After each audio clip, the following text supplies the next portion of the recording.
Cancer survivor is defined by the National Coalition for Cancer Survivorship as anyone with a history of cancer from the time of diagnosis and for the remainder of life, whether that is days or decades. Every day, just to survive this place, I'll probably follow the same steps to survive outside.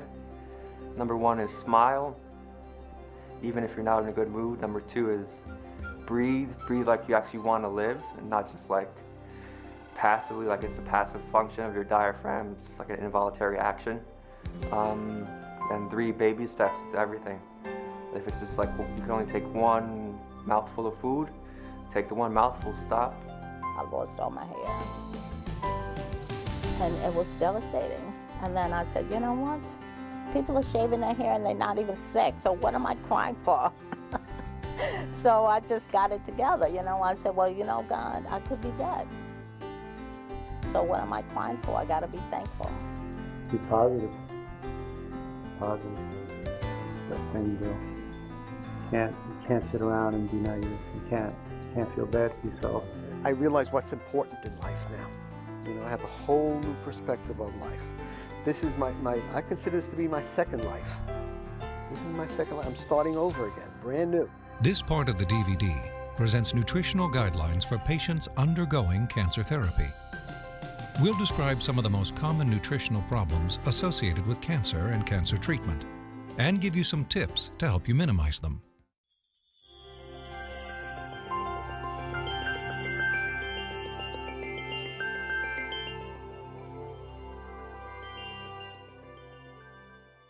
Cancer itself and the various treatments make big demands on your body. Eating healthy is especially important at this time. You need to supply your body with enough fuel so it can repair and heal. Food is fuel for the fight against cancer. So we have a lot of control over food, and what folks don't appreciate is that foods are drugs.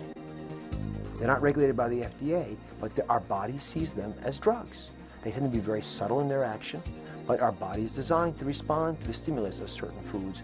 And when we have those foods flowing through our body as we're recovering from chemotherapy, it'll turn on the machinery to hasten our recovery. Eating the same types and the same amounts of foods you enjoyed before your diagnosis of cancer may change or become difficult. Eating less is the usual response, but eating more is not uncommon either. Side effects of cancer therapy may affect your eating habits. Some foods may taste less appealing to you and cause you to eat less of them. Dietary problems you had before your diagnosis may be aggravated by cancer and its treatment. For example, if you were sensitive or intolerant to certain foods before your cancer diagnosis, you may become more sensitive to them during treatment. Each person's experience with food and nutrition during a cancer treatment will be different based on the type of cancer that they have, the stage that they're at, the types of treatments that they're getting, and the medications that they're getting. And so it's a combination of all of the above. At first, coping with changes in your eating habits may seem overwhelming. You may feel anxious about eating enough of certain foods, or you may become afraid of eating what you think are wrong foods, and then eat very little at all. These are all normal reactions. I did not want to eat.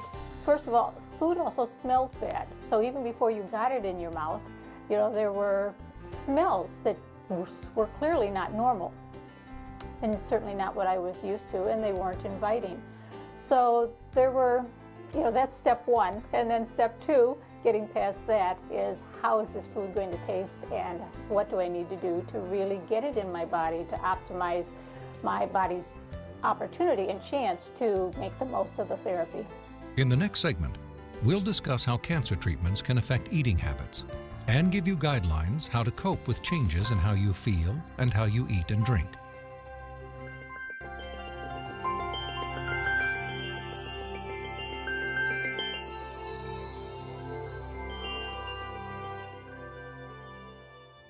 There are several reasons why cancer treatments affect the ability to eat and digest foods. I think there are many reasons why patients undergoing cancer treatment may have nutritional issues. Sometimes the cancer itself may be the cause. For example, if someone has swallowing difficulties or tumors that may cause diarrhea, nausea, vomiting, mechanical obstruction, these are all reasons why the patient might have difficulty with eating. Actually, with the chemotherapy, there's a tendency to get mouth sores, which I started to get. But they give you two different mouthwashes, and they're not terrible. And I put something additional on the actual area where it's more sensitive. Our enjoyment of food, the sense of taste, our sense of smell, all are affected by chemotherapy. So very often, people who are undergoing cancer treatment don't have much of an appetite, sense of taste has changed, food doesn't taste right. I had the most difficulties as a cancer patient with the taste changes that happened with the chemotherapy. And in addition to that, the fatigue that happens with chemotherapy. But all kinds of odors, not only just food, but I was very sensitive to things. There was a hand soap that I won't mention the name. We don't want to get them in trouble. But there was a hand soap I had used for years. And all of a sudden, the smell of it made me nauseous. Another aspect of cancer disease and cancer therapy that truly impacts nutrition intake for patients is pain. And when a person is in pain, that often overrides all the best intentions of what a person knows they should eat, wants to try to eat, and yet just can't break through that pain in order to do it. Malnutrition and weight loss are real problems for many patients with different kinds of cancer. But weight gain is actually more common and more serious of a problem. A lot of folks think their recovery from chemotherapy or any cancer therapy is dependent on what they eat, and they're absolutely right, but they often forget that it's also dependent on how they exercise. You know, folks put on a lot of weight after they get chemotherapy because often they're getting steroids. Steroids will force you to eat more because they generate more appetite, but they're also important in that they waste away your muscles. So if you don't have the muscles, you're not burning the calories, so you start to put weight on.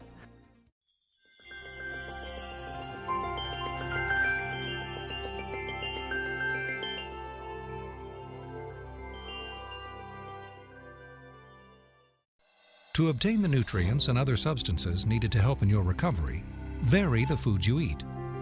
Foods contain combinations of nutrients and other healthful substances. No single food can supply all of the nutrients in the amounts you need. The food pyramid gives you guidelines in that there are 5 major food groups. You have your grain group, your fruit group, your vegetable group, your milk, and your protein, meat, fish, and chicken group. And the food pyramid gives you guidelines as to how many servings you should have a day from each of these groups. If you follow the pyramid, you'll eat more fruits, veggies, whole grains, beans, and less meat, fats, sugar, and salt. The food pyramid provides healthy people with guidelines for food to eat that really will help them optimize health and nutrition. The food pyramid may not be what you need to follow during cancer therapy itself, simply because at that point you may have such taste aberrations, taste sensations, that even something as common as fruit, which is important for healthy people to prevent cancer, may be something that your body just either can't tolerate the taste of, or if you're getting radiation to the abdominal area, you may actually have difficulty digesting.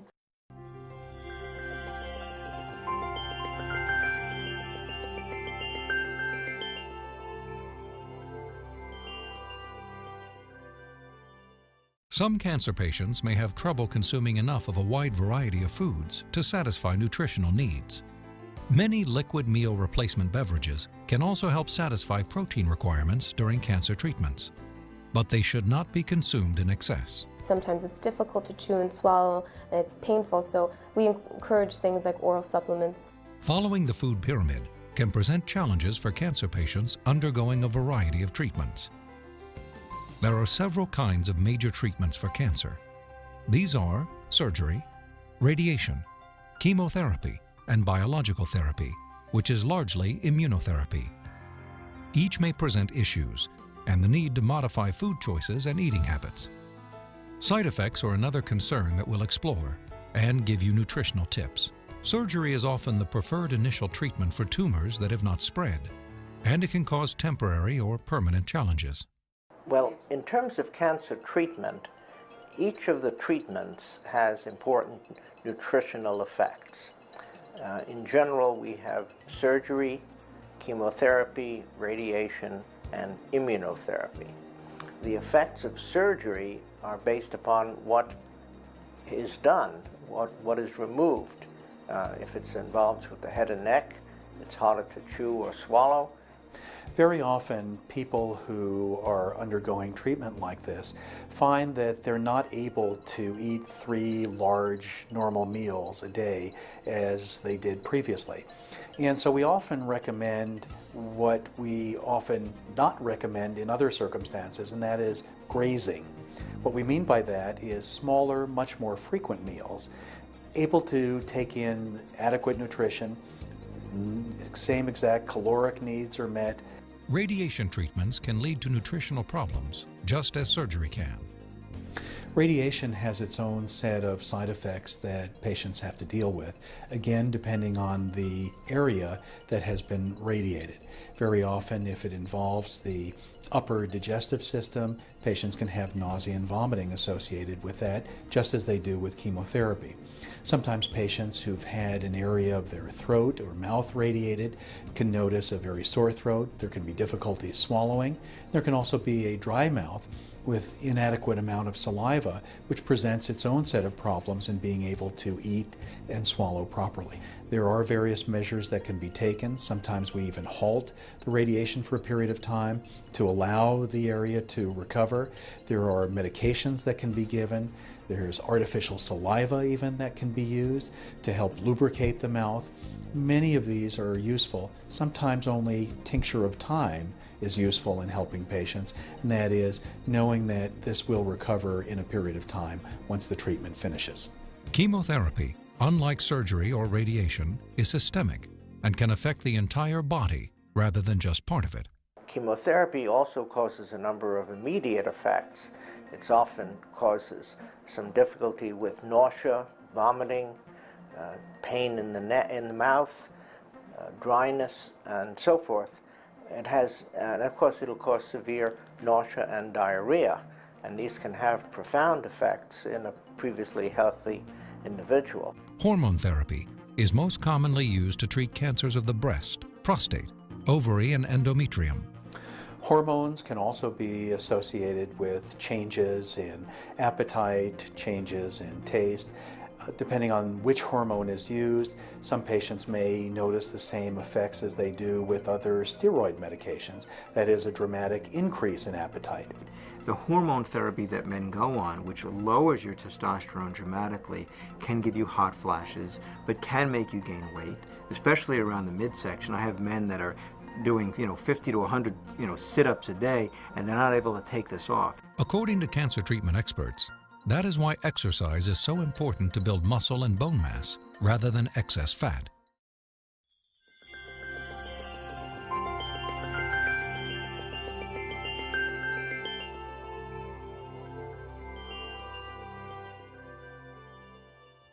So far, we've described several different challenges you may face depending on the type of cancer treatment you're getting. Now let's talk about some of the specific issues you might be having with food and eating problems. We'll provide some suggestions. These suggestions are not meant to replace talking to your doctor. Be sure to consult him or her about any changes in your eating patterns and any problems you have with appetite, eating, or digestion. Your doctor may refer you to a registered dietitian or physician specializing in nutrition for cancer patients. One of the most common side effects of cancer treatment is nausea.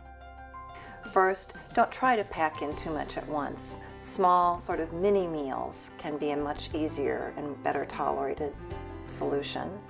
Also, cold or room temperature foods may be better tolerated than hot foods. And in fact, not even being in the room where foods are cooked so that you don't get the aromas from food can be a big help. Another tip is to separate the liquids and solids in your meal. Eat your solid meal first and then save the liquids till the end, and that seems to minimize nausea for some people. When you do have problems with nausea, first thing in the morning, nibbling on a few crackers or a little bit of dry toast can help to settle the stomach. Warm ginger ale may also be helpful. It's also very important for patients undergoing cancer therapy to drink enough fluids. It's very important for patients undergoing cancer treatment to drink enough fluid, especially those who are losing extra fluids with vomiting or diarrhea. Too little fluid can actually increase problems of fatigue. So unless your doctor's told you otherwise, drink 8 to 12 cups of fluid a day. And if you're having trouble with appetite, put those fluids in at the end of a meal or between meals. Moving along further down the GI tract, you have either diarrhea or constipation as a possible side effect. With diarrhea, you want to stick mostly with white foods, white rice, white bread, white crackers, things that are lower in fiber. With constipation, you want to flip the whole thing around. You want increased fluid intake, you want increased fiber intake, so brown rice, brown breads, more vegetables, things that have a higher fiber content. Side effects that relate to loss of appetite and the taste of food can be helped with flavorings, sauces, and spices. So maybe sweet foods will taste okay to you, the things that are sour will taste really bad, or vice versa. So if you're having problems with taste changes that are affecting your appetite, you can modify the kinds of foods that you're eating or the kinds of flavoring agents that you're putting into things to get the foods that will taste okay with the taste buds that you have that are working properly.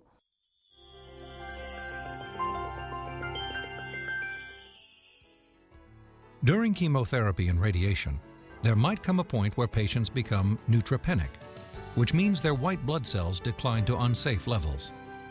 If your white blood cell count drops to 1,000 or below, you are considered to be neutropenic.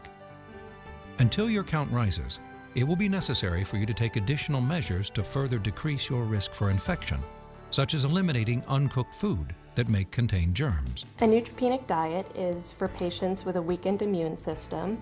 If you are undergoing some cancer treatments, your immune system may be weakened and unable to protect you from bacteria that are found naturally in some foods and drinks.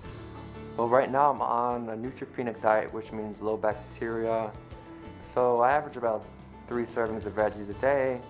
Soup, I have probably fish at least 2 to 3 times a week. Either baked cod, some halibut, or some tuna fish. We avoid certain foods like raw foods, salads, vegetables need to be properly cooked, dairy has to be pasteurized. Doctors often recommend this diet before and after certain types of chemotherapy and other cancer treatments. A blood test called an absolute neutrophil count, or ANC, can help determine the body's ability to fight off infection. Many cancer patients have this blood test done routinely. A neutropenic diet. This diet should be followed until the doctor tells the patient to resume his or her regular diet. Some general tips include: avoid fresh fruits and vegetables, even the garnishes on your plate. Go for cooked vegetables, go for canned fruit, go for juices. Avoid rare or raw cooked meat, fish, and eggs. Meat should be cooked thoroughly and well done, and eggs should not be runny in the center. Avoid the salad bar, the fruit bar on the deli counter. Go for vacuum-packed meats rather than freshly sliced meats. You should avoid all raw nuts, but you may eat baked products with these in them. Make sure all dairy products you eat are pasteurized. Be safe in the way you handle your foods. Make sure you wash your hands before preparing foods. Also, make sure to wash all surfaces, cutting boards, and utensils after cutting foods. And you'll want to keep hot foods hot and cold foods cold. It's perfectly safe to use tap water at home. If you do choose to use bottled water, make sure it's labeled distilled or filtered. Check with your doctor, nurse, or dietitian if you have questions about the neutropenic diet or safe food preparation. Whether to eat meat or not is always a major topic of discussion. If you eat red meat at all, limit it to no more than 3 ounces a day. And limit the amount of fatty foods, especially those of animal origin, that you eat. Use appropriate vegetable oils in moderate amounts. Excessive amounts of sugar and salt are to be avoided. Well, in general, you should avoid things that are very high in saturated fat. You should avoid rancid food, because rancid food is, no one consciously eats rancid food, but you know, if you keep food hanging around long enough, you're going to run into difficulty with that. One of the most important things that we can do to prevent cancer, in addition to not smoking, is to be avoiding overweight or obese. We have a considerable amount of data for breast cancer, a little bit less for colon cancer, that overweight and obesity after the diagnosis also adversely affect the prognosis and the long-term chances of survival for breast cancer in particular.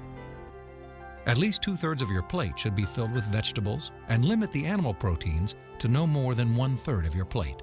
Many spices and herbs, including oregano, rosemary, turmeric, cumin, and garlic, contain antioxidants, powerful cancer-fighting ingredients. If your appetite is poor, or if you have taste changes, experiment with different spices and seasonings to see what's appealing to you now. When you are undergoing treatment, it's okay to be creative with your meals.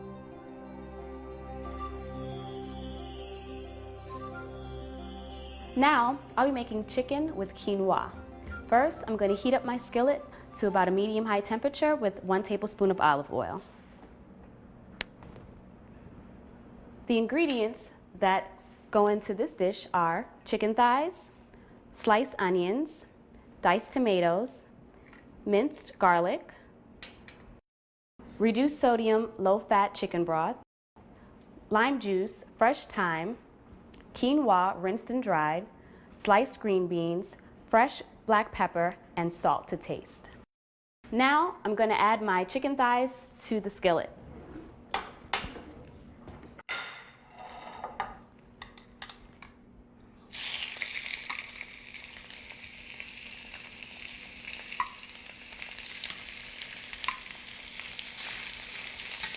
You want your chicken to brown about 10 minutes on both sides. This is going to add a nice caramelized color and intense flavors to your dish.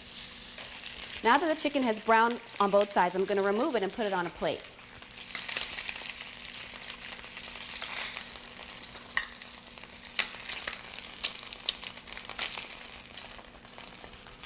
I'm going to set this aside, and I'm going to add my onions to saute till they're lightly brown.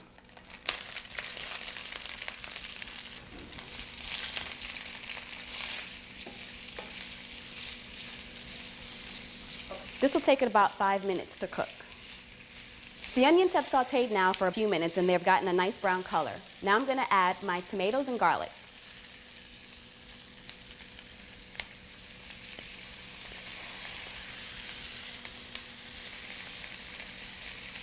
I'm going to let this saute for another few minutes until the tomatoes cook down. The onions and tomato add a lot of vitamins, minerals, and phytochemicals to your dish for good health.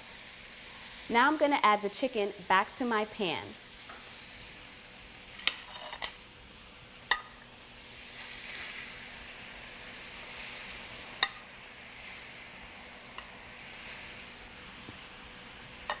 I'm going to add chicken broth to my dish, which is going to add richness. I'm going to also add some lime juice to add a citrusy flavor. And I'm going to add some fresh thyme, which is going to give a nice savory flavor to my dish.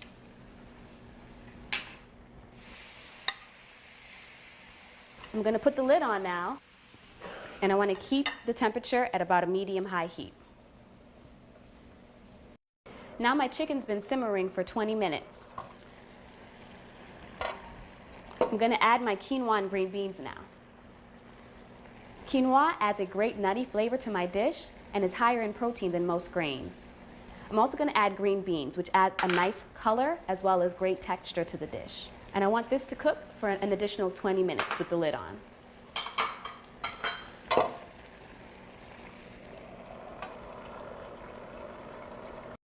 Now my chicken and quinoa have been cooking for about 20 minutes. I'm going to turn the heat off and remove it to put it on the side. I want it to sit for about 10 minutes. I'm going to lightly fluff the quinoa.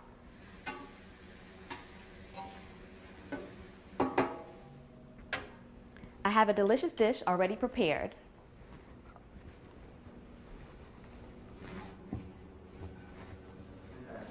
Alexis, that looks great. Thanks. You know, it looks like a really difficult recipe, but it's pretty easy to make. And you can also use beans, tofu, and seafood. You just need to adjust the cooking time accordingly. Yes, and the oil is only 1.5 teaspoons per serving. It's a healthy kind of fat, so if someone really needs some extra calories, they could increase that just a little bit. On the other hand, for people where extra calories aren't their goal, they might even want to measure that oil, since more can get in the pan a lot quicker than you think sometimes. Quinoa is a great choice since it is a higher protein grain than most others, but you could also use other whole grains like brown rice or whole wheat couscous. And the neat thing about this is it's a one-pot meal. All in this one plate. You've got one serving of grains, a serving of vegetables that together are providing vitamins and whole grain nutrition, phytochemicals, and a serving of protein. Perfect for somebody who's got a small appetite. A simple and quick way to prepare a breakfast meal is crispy French toast. First, we're going to start with the crispy French toast. And what you want to do to start off is turn on your pan. You want it to be nice and hot so you can put your French toast and it browns quickly. So you're going to start off by cracking your eggs.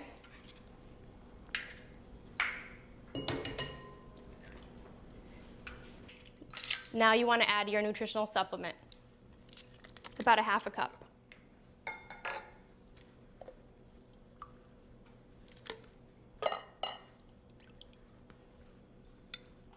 So now that you got all your liquid ingredients, you want to whisk. And you want it to be nice and smooth. You don't want any lumps from the eggs. If you're using a blender, you could just pulse it until it's nice and evenly mixed.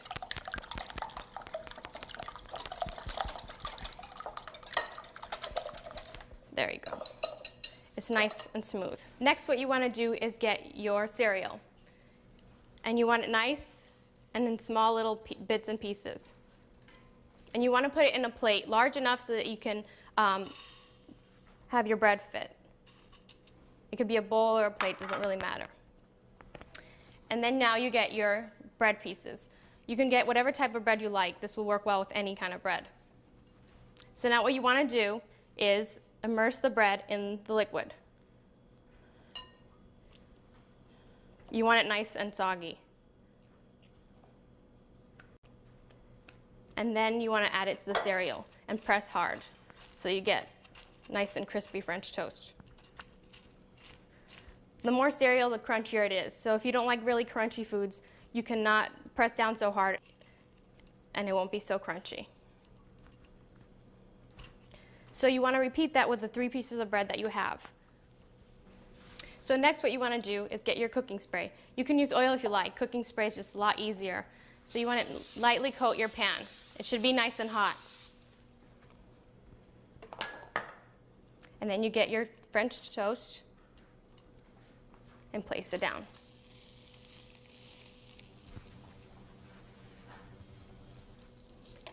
So what you want is a nice golden color.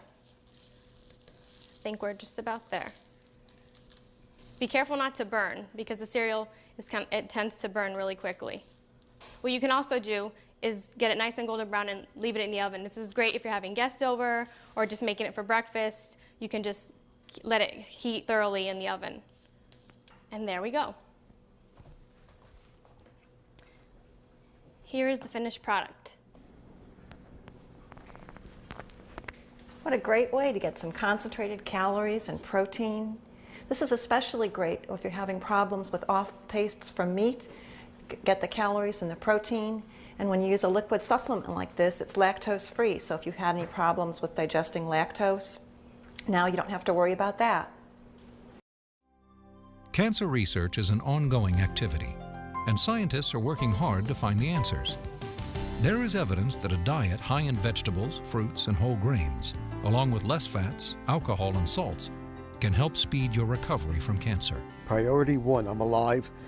Nothing else really counts. Nothing isn't important anymore. Just to be alive. And also very important was believe it, you have to have hope. You have to have people supporting you, and you have to have a goal. My goal was my grandchildren. We know that your immune system responds to how you feel.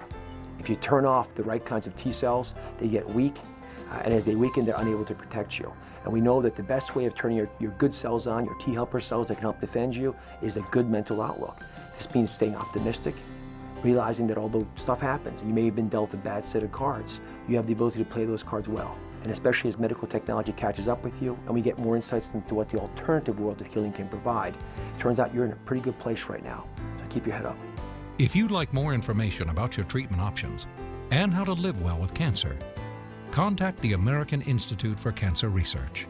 The website of the American Institute for Cancer Research offers news and features on diet and exercise recommendations for cancer patients. And look for resources in your community. For example, New York Presbyterian Hospital offers nutrition consultation services and provides nutrition information on their website, www.nyp.org/nutrition. But then there's so many other positive aspects of my life that I led. It's like, would you give some dietary changes up to keep your friends, to keep your family, to keep, your aspirations to finish law school and business school up? And answer is, of course, yes. I think that what we all learned from our mothers about eating fruits and vegetables still holds, and that is there are wonderful nutrients, and there's a lot to be said for having a balanced diet. If people cannot have a balanced diet, then there are certain supplements that can be added to the diet to make sure that people are using every opportunity possible to get through their cancer treatment in the strongest fashion possible. I think a lot of it also, it's medical, and also it's, your mind. You have to really remain positive and not I'm not upbeat, but just know you're going to fight it and do everything you can. Some days, you have your bad days, you have to deal with them. There's nothing you can do about it. Some days I'm in bed and I can't move, Nothing you can do about that. My advice is just to be positive, keep eating, eat well. I think those are the most important things. I believe you have this magnet theory, and I'm a firm believer in prayer and in positive thinking. And I've had so many of the patients live well beyond what they were told originally, and a lot of it has to do with just positive thinking and positive outlook.